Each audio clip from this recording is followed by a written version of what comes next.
الذين آمنوا إذا تداينتم بدين إلى أجل مسمى فاكتبوه وليكتب بينكم كاتب بالعدل ولا يأب كاتب أن يكتب كما علمه الله فليكتب وليملل الذي عليه الحق وليتق الله ربه ولا يبخس منه شيئا فإن كان الذي عليه الحق سفيها أو ضعيفا أو لا يستطيع أن يمل فليملل وليه بالعدل واستشهدوا شهيدين من رجالكم فإن لم يكونا رجلين فرجل وامرأتان ممن ترضون من الشهداء أن تزل إحداهما فتذكر إحداهما الأخرى ولا يأبى الشهداء إذا ما دعوا ولا تسأموا أن تكتبوه صغيرا أو كبيرا إلى أجل ذلكم أقسط عند الله وأقوم للشهادة وأدنى ألا ترتابوا إلا أن تكون تجارة حاضرة تديرونها بينكم فليس عليهم جناح ألا تكتبوها وأشهدوا إذا تبايعتم ولا يضار كاتب ولا شهيد وإن تفعلوا فإنه فسوق بكم واتقوا الله وَيُعَلِّمُكُمُ اللَّهُ وَاللَّهُ بِكُلِّ شَيْءٍ عَلِيمٌ۔ حضرات محترم، قرآن کریم کے اندر جتنی بھی آیات ہیں ان میں یہ آیت الفاظ کے اعتبار سے سب سے لمبی آیت ہے۔ اس میں اللہ رب العزت انسان کے معاملات میں اسے جن احتیاط کا حکم دے رہے ہیں یہ انسانی زندگی کے لیے بہت ضروری ہے۔ آج اس آیت کے اندر جو احکامات ہیں ان پہ نہ عمل کرنے کی وجہ سے ہم میں سے اکثر و بیشتر لوگ پریشانی میں مبتلا ہیں۔ والدین اپنی اولاد کے معاملے میں کوئی لکھ لکھا نہیں کرتے، کاروبار کے اندر لین دین میں کوئی لکھ لکھا نہیں ہوتا، اگر کسی کے ساتھ قرضے کا معاملہ لینا دینے ہو وہاں بھی کوئی لکھ لکھا یا گواہ نہیں ہوتے، جبکہ اللہ رب العزت نے ان معاملات میں 3 شرطیں لگائی ہیں کہ یہ شرطیں طے ہونی لازمی ہے۔ پہلی شرط کہ جو بھی معاملہ کر رہے ہو اسے لکھ لو۔ دوسری شرط اللہ رب العزت نے جو لگائی ہے وہ یہ ہے کہ مدت طے کرو، اور تیسری بات یہ کہ اس پہ گواہ مقرر کرو۔ لیکن حقیقت بات یہ ہے کہ ہم بعض اوقات کا اعتبار کرتے ہوئے کہ فلاں شخص یہ ایسا نہیں کرے گا، لیکن مال ایک ایسی چیز ہے جو بڑے بڑے پارسا لوگوں کو پھسلا دیتی۔ جب تقسیم کا وقت آتا ہے یا واپس امانت دینے کا وقت آتا ہے بڑے بڑے پارسا لوگ رہ جاتے ہیں۔ اگر اللہ کے حکم کے مطابق لکھ لیا جائے تو پھر انسان ادھر ادھر نہیں ہل سکتا۔ تو اللہ رب العزت اہل ایمان کو یہ حکم دے رہے ہیں، یا ایھا الذین آمنوا، اے لوگو جو ایمان لائے ہو، اذا تداینتم بدین، جب بھی تم کوئی لینے دینے کا معاملہ کرو، سب سے پہلی بات الی اجل مسمی، مدت طے کرو۔ دوسرا معاملہ فاکتبوا، اس کو لکھ لو۔ وَلْيَكْتُبْ بَيْنَكُمْ كَاتِبٌ بِالْعَدْلِ، اس زمانے میں لکھے پڑھے لوگ بہت کم تھے، کاتب ڈھونڈنا ہی بڑا مسئلہ تھا، کون لکھے گا؟ اب یہ معاملات کچھ بھی نہیں رہے، نہ کاغذ نہ ہونا کوئی مسئلہ ہے، نہ قلم نہ ہونا مسئلہ ہے، نہ لکھنے والا کوئی آدمی نہ ملے یہ بھی کوئی مسئلہ نہیں۔ لیکن جب ساری سہولتیں موجود ہیں پھر بھی ہم اللہ کے حکم نہیں مانتے۔ وہ وقت تھا جب کاغذ بھی دنیا میں نہیں تھا، کوئی چھال، درخت کی چھال یا چمڑا یا کوئی ایسا پتا جس پہ لکھا جا سکے اسے ڈھونڈنا پڑتا، اور لکھنے کے لیے قلم اور دوات ڈھونڈنی پڑتی کہ کہاں سے ملے گی، کس کے پاس ہوگی۔ پھر لکھنا کون جانتا ہے؟ وہ بندہ، اور لکھنے والا بھی ایسا ہو جو دیانت دار ہو، اپنی مرضی سے کوئی بات نہ لکھے۔ تو اللہ رب العزت فرماتے ہیں وَلْيَكْتُبْ بَيْنَكُمْ كَاتِبٌ بِالْعَدْلِ، تمہارے درمیان ایک عدل کرنے والا کاتب یہ باتیں لکھے۔ وَلَا يَأْبَ كَاتِبٌ أَن يَكْتُبَ كَمَا عَلَّمَهُ اللَّهُ، اللہ نے جو اس کاتب کو لکھنا سکھایا ہے وہ انکار نہ کرے۔ اب تو پروفیشنل لکھنے والے بھی بیٹھے ہوئے ہیں، کسی کو پیسے دو جو مرضی لکھوا لو، اور نہیں تو ہر دوسرا آدمی اتنا کچھ لکھ سکتا ہے کہ آپس میں جو معاہدہ طے پا رہا ہے اسے لکھ لے۔ اب تو وہ معاملہ ہی نہیں رہا، لیکن کوتاہی اتنی ہے کہ ہم بہت سے نقصانات اٹھانے کے باوجود ہم اللہ کے اس حکم کی تعمیل نہیں کر رہے۔ اسی طرح والدین اپنی اولاد کے متعلق، اکثر بچے اس بات پہ روتے ہیں کہ والد صاحب نے اپنے ٹوٹل اثاثے فلاں بیٹے کے نام لگوا دیے،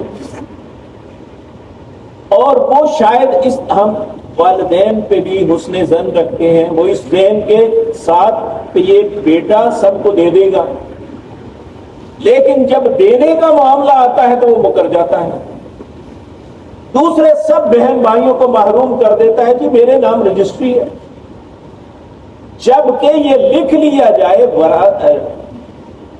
والدین جو ہیں یہ ایک وصیت لکھ دیں کہ میرے اثاثے یہ ہیں اور ان کے حقدار فلاں فلاں ہیں، اور سب شریعت کے مطابق سب کو حصہ دیا جائے، لیکن ایسا نہیں ہوتا، جس کی وجہ سے ہماری کچہریاں بھری پڑی ہیں ان باتوں پہ کہ اگر قرض دیا ہے تو قرض واپس نہیں کر رہا، اور بعض اوقات کسی نے 100 دیا ہے تو وہ 500 کا تقاضا کر رہا ہے۔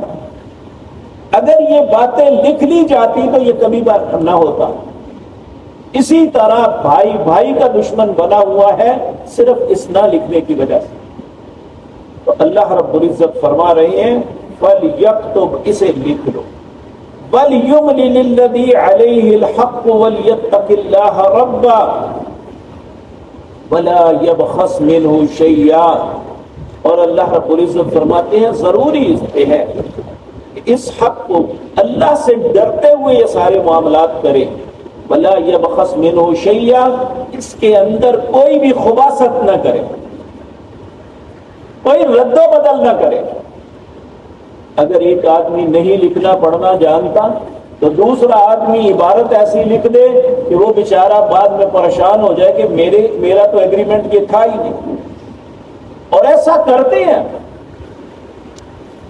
آپ دیکھیں مکان کی خرید و فروخت، دکان کی، زمین کی، کہ اگر میں وقت پہ رجسٹری نہ کروا سکا تو میں دگنے دوں گا، یا میرا بیانہ مر جائے گا، یہ ساری شریعت کے خلاف۔ پہلی بات، جو عہد کیا جاتا ہے اس عہد پہ پورا اترنا ضروری ہے۔ یا ایھا الذین آمنوا اوفوا بالعقود، اہل ایمان اپنے عہد کو پورا کرو۔ نبی کریم صلی اللہ علیہ وسلم نے ارشاد فرمایا 3 نشانیاں ایسی ہیں جس کے اندر ہو وہ منافق ہے۔ قال ثلاثۃ، آپ نے ارشاد فرمایا کہ آیت المنافقی سلاسل، منافق آدمی کی 3 علامتیں ہیں. وَإِنْ صَامَ أَوْ صَلَّى وَزَعَمَ أَنَّهُ مُسْلِمٌ، وہ نمازیں پڑھتا ہے، روزہ رکھتا ہے، سمجھتا ہے کہ میں مسلمان ہوں. وہ 3 نشانیاں کون سی ہیں؟ اذا اؤتمن خان، جب امانت کا معاملہ آتا ہے تو خیانت کرتا ہے. وَإِذَا حَدَّثَ كَذَبَ، بات کرتا ہے تو جھوٹ بولتا ہے. وَإِذَا وَعَدَ أَخْلَفَ، وعدہ کرتا ہے تو وعدہ خلافی کرتا ہے. آج ہم دیکھ لیں کہ ہم کہاں کھڑے ہیں. کبھی وعدہ کر کے وعدہ افاق کیا ہے؟ جبکہ رسول اللہ صلی اللہ علیہ وسلم نے فرمایا جس کے گلے میں پیسے ہوں اور وہ جس کا دینا ہے نہیں دیتا، اللہ اس کے گلے سے برکت اٹھا لیتا ہے. اس کے گلے میں برکت ہی نہیں رہتی، اس کے معاملات میں کبھی آسودگی نہیں آتی، جو بلا وجہ دینے والے کو تنگ کرتا ہے. آج خصوصاً جس خطے میں ہم رہتے ہیں، ہمارا وتیرہ بن چکا ہے کہ جس سے لین دین ہو، اگر کوئی آدمی نیچے ہاتھ کے نیچے آ گیا پھر اسے پورا تنگ کرتے. اول تو اس کا دینا دیتے ہی نہیں، اگر دینا بھی پڑے تو ٹکا ٹکا کر کے دیتے کہ اس کی رقم اس کے کام بھی نہ آ سکے. العیاذ باللہ.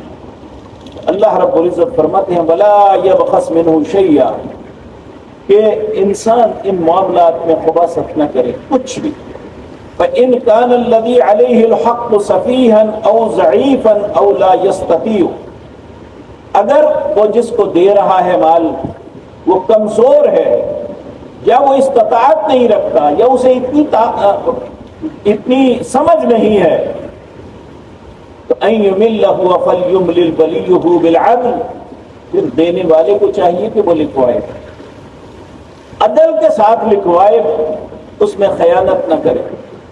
وَاسْتَشْهِدُوا شَهِيدَيْنِ مِن رِجَالِكُمْ، چاہیے کہ 2 مرد گواہ بنا لیے جائیں اس میں. فَإِن لَّمْ يَكُونَا رَجُلَيْنِ، اگر 2 مرد نہیں ملتے، فَرَجُلٌ وَامْرَأَتَانِ، ایک بندہ اور 2 عورتیں گواہ بنا لیں. ممن ترضون من الشہداء، جن گواہوں پہ وہ راضی ہے، جن پہ انہیں اعتماد ہے. ان تزل احداہما فتذکر احداہما الاخری، اس بات پہ خواتین بڑا اعتراض کرتی ہیں، لو جی 1 اور 2 عورتوں کی 1 مرد کے برابر گواہی کیوں؟ اللہ اس کا سبب بیان کرتے ہیں کہ خواتین بھول جاتی ہیں. اگر ایک خاتون بھول گئی تو دوسری یاد کروا دے. یہ احساس کے لیے ہے نہ کہ ان کی تذلیل کے لیے. تو اللہ رب العزت فرماتے ہیں وَلَا يَأْبَ الشُّهَدَاءُ إِذَا مَا دُعُوا، اب جنہیں گواہ بنا لیا جائے انہیں بھی نہیں چاہیے کہ وہ انہیں بلیک میل کرے کہ گواہی تب دوں گا اگر مجھے بھی اتنے دو گے. آج وَلَا يَأْبَ الشُّهَدَاءُ إِذَا مَا دُعُوا، جب گواہوں کو بلایا جائے تو وہ ضرور آئیں. فَلَا تَسْأَمُوا أَن تَكْتُبُوهُ صَغِيرًا أَوْ كَبِيرًا إِلَىٰ أَجَلٍ، سودا چھوٹا ہے یا بڑا، پیسے تھوڑے ہیں یا زیادہ، اللہ فرماتے ہیں لکھ لینا چاہیے. إِلَىٰ أَجَلِ، اس کی مدت تک. ذَلِكُمْ أَقْسَطُ عِندَ اللَّهِ، اللہ کے نزدیک انصاف کی بات یہی ہے.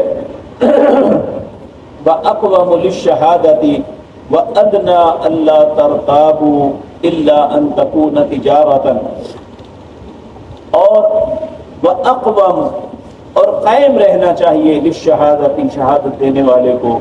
وَأَدْنَىٰ أَلَّا تَرْتَابُوا، کہ کسی شک میں مبتلا نہیں ہونا چاہیے کہ میں گواہی دوں یا نہ دوں.